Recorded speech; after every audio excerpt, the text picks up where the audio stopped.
Buenos Aires, amigos, amigas, from a suburb of Detroit up here in Michigan, and but I'm down in the basement making another video. And I want to first talk about something, get something out of the way, and tell you because you're going to need to know this. But I didn't use my gimbal when I got to Ahihi to shoot the videos. Instead, I was hand holding it. My gimbal was malfunctioning at that time, and this is a stabilizer, and it was malfunctioning. So I was hand holding the camera, the iPhone, and a lot of other video people who make YouTube videos. Some also use iPhones with stabilizers, but anyway, I was all over the place. I didn't want to catch people recognizable for too long on the camera.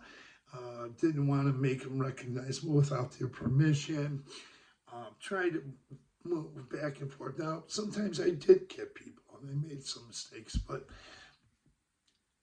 then another thing I wanted to say about the camera movement is I was too excited. I want to catch too much, or I want to go over here, and all these things were just coming at me, so I want to capture. But I made a mistake. I should have done things slower. But okay, now I'm saying all that to say this because I don't want you to think that I ever worked in the camera department or the editing department, because I did work on a motion picture in the 80s. And like I said, I never worked in the camera cinematography or the editing department. But I'll tell you that my name is in the credits, and I don't want to talk too much about it in the comment section of these videos because it would be going to take it all over the place. But if you sit down and have a cup of coffee with me, I'll show you the on the phone here, and you can see my name in the credits. And if you want to talk about it, we can talk about it, or I'll pull out my laptop and we can do that. But yeah, and the reason I'm saying I worked on a motion picture was because during that motion picture, I discovered after about 3 years after or so, that after it was released, that I wanted to write a screenplay. And I did. I wrote the first draft of a screenplay, which I never sold. I never sold it. But having taken 3 film classes in college, and I wasn't a film major, and then taking an extensive screenplay course outside of college from a professional screenwriter, I decided that, I want to do this, and I want to learn more about screenwriting, and I studied it, and after studying film, working on a motion picture, I decided, hey, I want to write a screenplay, and I did. I wrote the first draft of the screenplay. Now, I'll tell you about, and I'm talking about things like this because these are things I might want to revisit in Mexico. Writing, I've revisited art, and a lot of us do that. We want to revisit some of the things we used to like to do, or even discover new things, like I've never painted on canvas before. I might want to do that. People do it. They go out in the plaza and they paint San Miguel de Allende. They draw, illustrate, they paint, they do all kinds of things.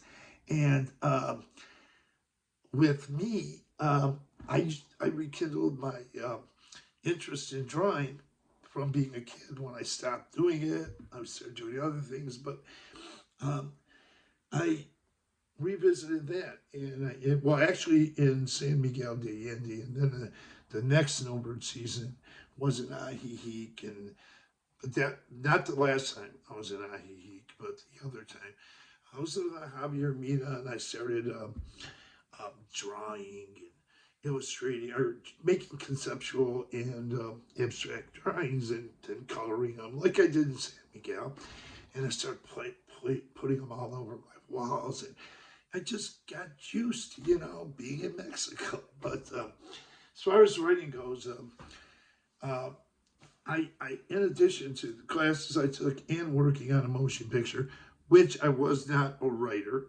of the motion picture, I'll tell you more about what I did when I see you, I'll buy you coffee. Like I said, I'll buy you coffee and I'll tell you, and I'll show you my name's in the picture. But because I love talking about motion pictures, but I like to talk about a lot of motion. I've been studying film for years, different filmmakers. But when I wrote, and this is for anyone who wants to write a motion picture, you can go on the internet and find out how. But back when I was doing it, we didn't have a lot of internet, or you just had to look around or talk or find out different ways. And here's 3 books I bought. Actually, now these aren't the first ones I bought because I gave away the other books and I never got them back. And but I went and bought a second set because I was going to bring these to Mexico and just read them again or just look at them again. I was thinking about writing another screenplay. But now I want to tell you, the screenplay I did write, I never sold. I took it to a guy who worked with me on the motion picture. He was an assistant cameraman, and I knew he was into film a lot, like me. We used to go to different films, and we liked a lot of the same types of films, foreign films, a lot of different films, American films too. But he said he read it. He said this is an intellectual, realistic property, and he said try to get it produced or try to pitch it somewhere. And he gave me all these ideas, and even production companies. He said go here or talk to this person, but I didn't have it in me. And to do that, I would have had to go to, at the time, because I was up in Detroit, of course, in the Detroit area, and there wasn't a lot of filmmaking being done here. And I was thinking, well, maybe I got to go to New York, or I got to go to Chicago or Los Angeles and things. And this is hard, pitching a film. And he said, it's good. You should do it. He didn't say, yes, you're going to make it. It's going to be. No, but I just never did, and I didn't want to put the time into it because I need to work, I didn't have time. And there weren't a lot of films being made at the time in Detroit. And even some people wound up going to L.A. to work. A good friend of ours, Tom, he was also an AC. He went out to L.A. and he stayed out there for a couple of years. He was pretty good up here. He's one of the better ACs up here in Detroit. But he couldn't even, he had trouble. He just didn't like it down there. And he came back, but he became a physical therapist. He went back to school and became a physical therapist. But, we get these things, whether it's to write, and I think a lot of people, whether they want to draw, whether they want to paint. And I got this idea to write another screenplay. I got another type of screenplay, a different story. I want to do these things. These are things I'm thinking about doing in Mexico. When I get back, but maybe not right away. I think it's going to take me a year to finally get myself in a big enough place where I'll have a lot of room to do this stuff, where I can make an office and have a lot of room, wall room and stuff. Because I like to storyboard it and put the pages of my screenplay up. I want to write a second one, and do that. And but that might come at another time, or maybe draw. And I start drawing again. I put up a video about some of the drawings I made, and I'm just trying to show people that you can do things and rekindle or learn or discover different things in retirement or come. There's a lot of opportunities. I met writers, published writers in Ajijic. I met artists. I met people who are just learning to draw and paint. And they're in the plaza. And same thing in San Miguel de Allende, I had an opportunity to meet 2 writers, published writers. Maybe there was a third one, I'm not sure, but 2 I definitely know that I remember. One man and a lady. And the lady gave me a copy of one of her books. And I got her on 23 minutes of an interview. Kind of it's an interview. She invited me into her home. and I lost, by mistake, I deleted about 10 or 15 minutes of a part one, but I still got the other one, and I'm deciding whether to see her again. And she's an author. She gave me one of her books.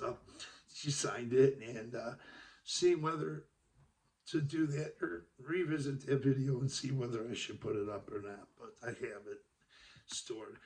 So what I'm trying to say is there's a lot of interesting people, and you get connected, socially connected with people through, and you don't have to be a great artist or anything like that. I mean, I'm okay as an artist, but I meet people, we talk about art, and I'm hoping to meet someone who's written a screenplay like I did, although it hasn't been produced or sold.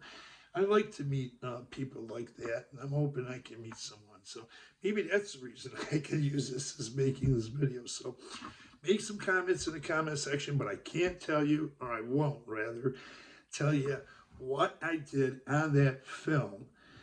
But my name is in the credits, and I'll share all of that information with you when I come back to Ahihi. I'll pull the phone, I'll pull up the movie on the phone, and pull it up on my laptop, and I'll show you. So I just don't want to get into making too many comments in the comment section and doing all that. But please, if there's any comments or questions referring to these videos, please, with the exception about the film stuff, I'll tell you what, like I said, I'll tell you what film I worked on, I'll show it to you, and I'll show you my name in the credits. But please, I don't want to get into it all in the comment section. So, but make comments, and still give these videos a thumbs up. Hit that subscribe button. Please, I want to tell you, I got a lot of great filmmakers I love. One of them is from up here in Michigan, and Paul Schrader. Some of you may have not know his name, but have seen his films. He's written A Taxi Driver, the film. He wrote the screenplay for A Taxi Driver, although Martin Scorsese directed it. Now, I'm not gonna write. I don't write wild. That's a wild ride. I don't write stuff like that. But although he wrote The Taxi Driver, his name is Paul Schrader. He went on to direct American Gigolo, Light Sleeper, Patty Hearst, Cat People. There's just so many. I can't. Afflictions with Nick Nolte. Most recently, he went and he directed a film called First Reformed with Ethan Hawke. And then I think before that, recently before that, he had directed a film called Canyons with Lindsay Lohan. And they're good films. But his book, this book he wrote, is about transcendental style in film, which is pretty interesting. It's a theme that he uses in his films. Oh, he wrote Hardcore with George C. Scott. He directed Hardcore once again, and he directed a lot of the films I mentioned. He co-wrote The Last Temptation of Christ with Mark Martin, and he also co-wrote Raging Bull with Mark Martin, with a co-writer, Mark Martin. But he's pretty much a film director. He's got a lot of films out. So it's an interesting book. Whether you want to get into screenplay writing or not, if you can pick it up, I recommend it. With that, yeah, I've studied like different directors and different things and about film, and I really love it, the creative process of it. I don't care to read about, oh, this guy's ex-wife, or that's superficial nonsense stuff. It's useless to me. But I just care to read about the creativity behind the films, and that's it. So with that, please subscribe to this channel, give this video a thumbs up. These videos have gotten, not the ones with me so much, but not with me so much, but a lot of these videos, to date, there's over 157 views to this channel. Not subscribers, and not, it's just views of these videos. 157,000 views, and you can find that in the channel description. 157,000 57,000 views. So continue to view, and there's some you might like, and hopefully you'll find the ones you don't like. Of course, you don't want. But subscribe to this channel. It costs nothing. See you guys when I get back in Mexico. I'll be back soon. Adios, amigos, and thanks for letting me share this up with you.